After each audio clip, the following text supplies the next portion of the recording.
বিসমিল্লাহির রহমানির রহিম। যশোর সরকারি টিচার্স ট্রেনিং কলেজে 2020 শিক্ষাবর্ষে বিএড প্রফেশনাল কোর্সের প্রিয় শিক্ষার্থীবৃন্দ, আপনাদের সকলকে অনলাইন ক্লাসে সুস্বাগতম জানাচ্ছি। আমাদের বিষয়টির নাম হচ্ছে শিক্ষায় গবেষণা। আজকে আমরা শিক্ষায় গবেষণার 2 নম্বর ইউনিট থেকে গবেষণার শ্রেণী বিভাগ, বিশেষত ঐতিহাসিক গবেষণা, বর্ণনামূলক গবেষণা ও পরীক্ষণমূলক গবেষণা নিয়ে আলোচনা করব। সকলকে আলোচনায় সুস্বাগতম জানাচ্ছি। মানুষ স্বাধীনভাবে বিচরণ করতে চায়।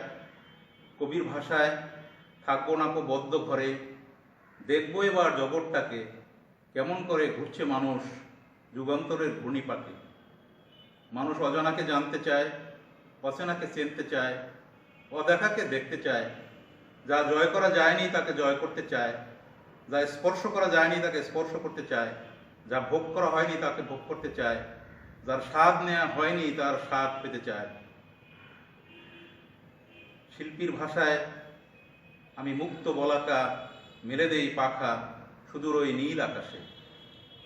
সুপ্রিয় শিক্ষার্থীবৃন্দ, গবেষণার শ্রেণীবিভাগ আলোচনার পূর্বেই গবেষণা বিষয়টি সম্পর্কে আমাদের একটু আলোচনা করে নেওয়া দরকার। গবেষণার ইংরেজি প্রতিশব্দ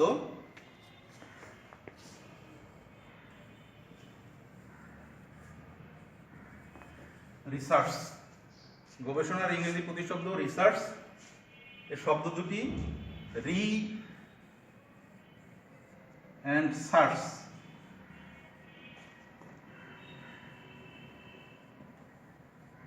এর সমন্বয়ে গঠিত। রি কথাটির অর্থ হচ্ছে অ্যাগেইন অ্যান্ড অ্যাগেইন, বারবার, পুনরায়। অ্যান্ড সার্চ শব্দের অর্থ হচ্ছে অনুসন্ধান।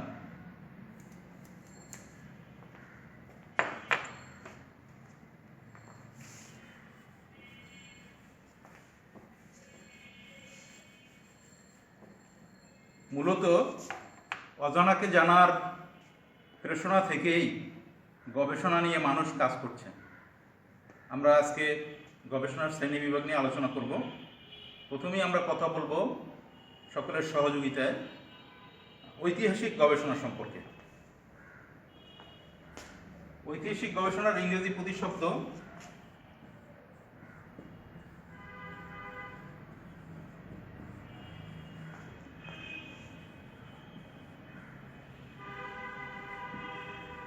Historical research. এই বিষয়টি নিয়ে আমরা কথা বলব। প্রথমেই আমি জানতে চাই যে ঐতিহাসিক গবেষণা বলতে কি বোঝায়, এ সম্পর্কে আপনাদের কি ধারণা আছে?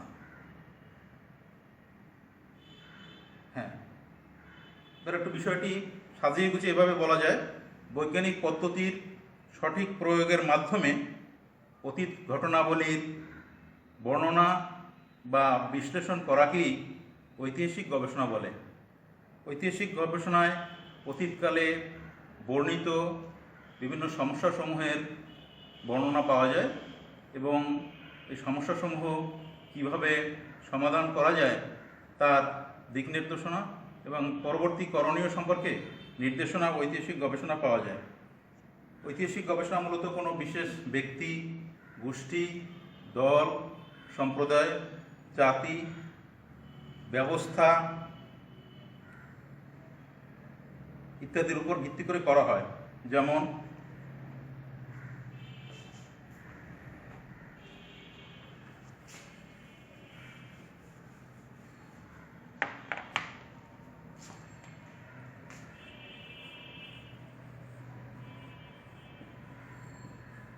প্রাচীনকালের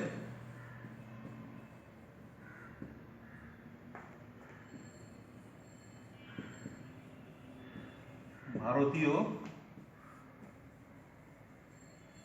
শিক্ষা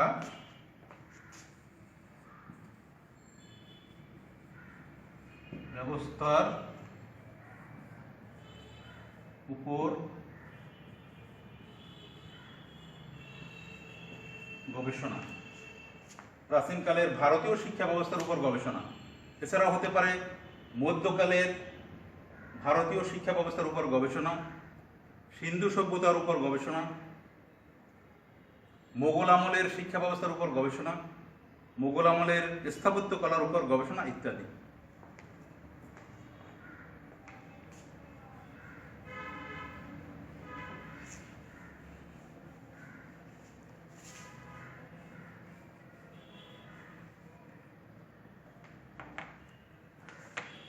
ঐতিহাসিক গবেষণার তথ্যের প্রধানত দুটি উৎস থাকে। প্রথমত প্রত্যক্ষ উৎস।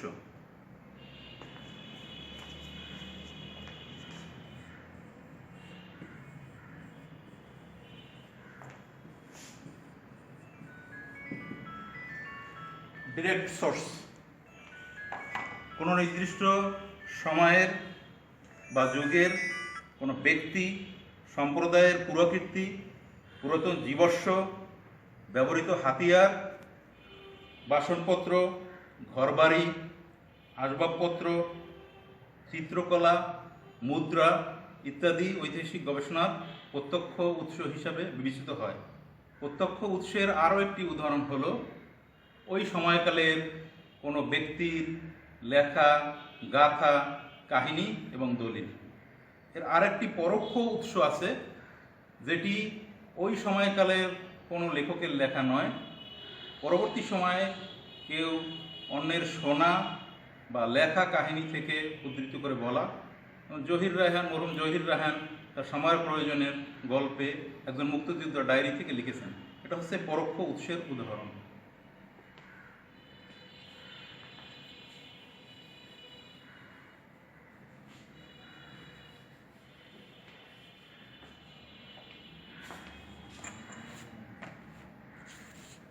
এবার আমরা ঐতিহাসিক গবেষণার উদ্দেশ্য নিয়ে কথা বলব।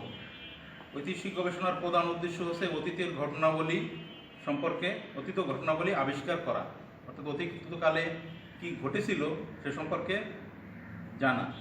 এর আরেকটি অর্থ হচ্ছে অতীতকালের ঘটনায় বর্ণিত বিভিন্ন তথ্য উপাত্তের যথার্থতা যাচাই করা, যে তথ্য উপাত্তগুলো সঠিকভাবে আছে কিনা। আরেকটি উদ্দেশ্য হচ্ছে প্রাচীন সভ্যতা ও সংস্কৃতি সম্পর্কে সম্যকভাবে জ্ঞান লাভ করা। বর্তমানে প্রচলিত রীতিনীতির সাথে প্রাচীন আমলের প্রচলিত রীতিনীতির সম্পর্ক আবিষ্কার করা এবং সাদৃশ্য ও বৈসাদৃশ্য নির্ণয় করা। অতীতের উপর ভিত্তি করে বর্তমান ও ভবিষ্যতের কর্মপন্থা নির্ধারণ করা।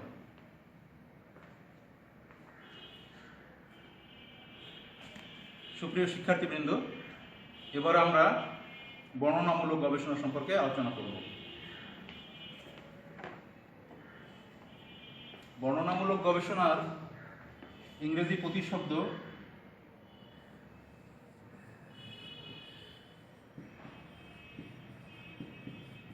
ডেসক্রিপটিভ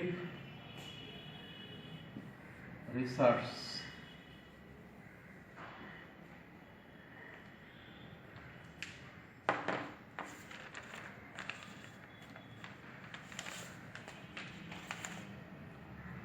বর্ণনামূলক গবেষণা এক ধরনের সামাজিক গবেষণা, সোশ্যাল রিসার্চ। বর্তমানে বিদ্যমান কোনো সমস্যা নিয়ে বৈজ্ঞানিক প্রক্রিয়ায় তথ্য উপাত্ত সংগ্রহ করে এবং সেটি যাচাই বাছাইয়ের মাধ্যমে সমস্যা সমাধানের লক্ষ্যে পরিচালিত গবেষণাকেই বর্ণনামূলক গবেষণা বলা হয়ে থাকে। অন্যভাবে বলা যায়, কোনো জাতি বা গোষ্ঠী, বয়স, তারপরে তার সভ্যতা, সংস্কৃতি, ধর্ম, ঐতিহ্য ইত্যাদি সম্পর্কে জানার জন্য যে গবেষণা পরিচালিত হয় তাকে বর্ণনামূলক গবেষণা বলে।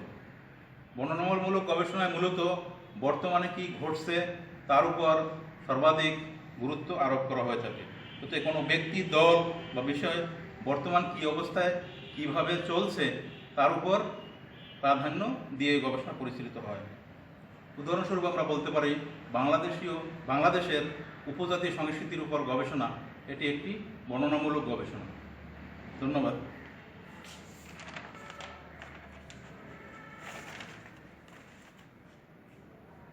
সম্মানিত শিক্ষার্থীবৃন্দ, এবার আমরা বর্ণনামূলক গবেষণার বৈশিষ্ট্য সম্পর্কে আলোচনা করব। বর্ণনামূলক গবেষণা বর্তমান সময়কালের গবেষণা। এতে প্রচলিত এবং গুরুত্বপূর্ণ তথ্যাবলী নিয়ে আলোচনা করা হয়ে থাকে। নমুনা দল নির্বাচন করে এই গবেষণা পরিচালনা করা হয়ে থাকে। সমস্যা সংশ্লিষ্ট অনুসন্ধান করা হয় এই গবেষণায়। বর্ণনামূলক গবেষণার উদ্দেশ্য: প্রয়োজনীয় তথ্যাদি সরবরাহ করা, ভবিষ্যৎ কর্মপরিকল্পনা গ্রহণ করা এবং গবেষণার উপর টুলস বা উপকরণ উন্নত করা। বর্ণনামূলক গবেষণার সুবিধা: বর্ণনামূলক গবেষণায় সমস্যার কারণ নির্ণয় করা সম্ভব হয়, কিভাবে সমাধান করা যাবে তা নির্ধারণ করা সহজ হয়। এই গবেষণা অনেক নমনীয় বা সুপরিবর্তনীয় বলে পরিবর্তন বা সংশোধন করা সহজ হয়। তথ্য সংগ্রহে উপকরণ তৈরি করা সহজ হয়। এবার আমরা আসি বর্ণনামূলক গবেষণার অসুবিধা। ফলাফল সার্বিকীকরণে সমস্যা সৃষ্টি হয়। নমুনা দল সঠিক প্রতিনিধিত্ব না করলে ফলাফল ভুল হতে পারে। উত্তরদাতা অনেক সময় সঠিক উত্তর না জেনে তথ্যকে বিকৃত করে দিতে পারে, যার ফলে প্রকৃত সত্য উদ্ঘাটন করা সম্ভব হয় না। এবারে আমরা পরীক্ষণমূলক গবেষণা নিয়ে আলোচনা করব।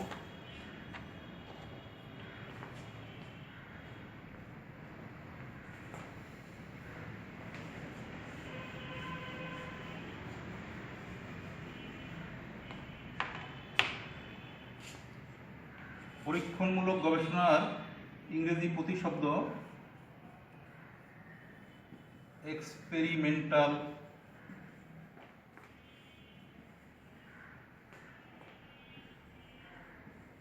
পরীক্ষণমূলক গবেষণা নিয়ে আলোচনা করব। পরীক্ষণমূলক গবেষণার ইংরেজি প্রতিশব্দ হচ্ছে এক্সপেরিমেন্টাল রিসার্চ। কারণ আমাদের প্রথমে জানতে হবে যে পরীক্ষণমূলক গবেষণা কি। বৈজ্ঞানিক পদ্ধতির যথার্থ প্রয়োগের মাধ্যমে কোনো পরীক্ষাগার বা ল্যাবরেটরিতে নিয়ন্ত্রিত পরিবেশে পরীক্ষা নিরীক্ষার মাধ্যমে যে গবেষণা পরিচালিত হয় তাকে পরীক্ষণ গবেষণা বা পরীক্ষণমূলক গবেষণা, এক্সপেরিমেন্টাল রিসার্চ বলা হয়। গবেষণার যত প্রকারভেদ আছে তার মধ্যে এক্সপেরিমেন্টাল রিসার্চ সবচেয়ে দুরূহ।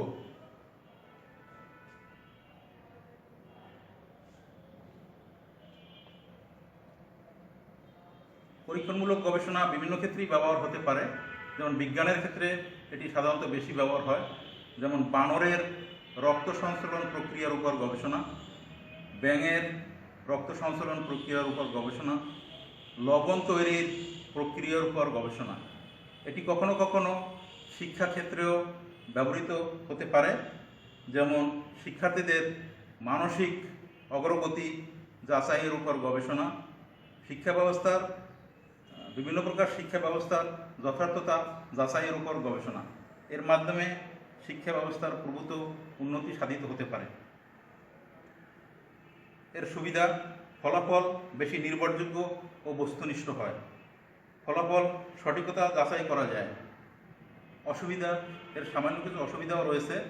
এটা নিয়ন্ত্রিত পরিবেশে করা হয় বলে সকলের পক্ষে অংশগ্রহণ সম্ভব হয় না।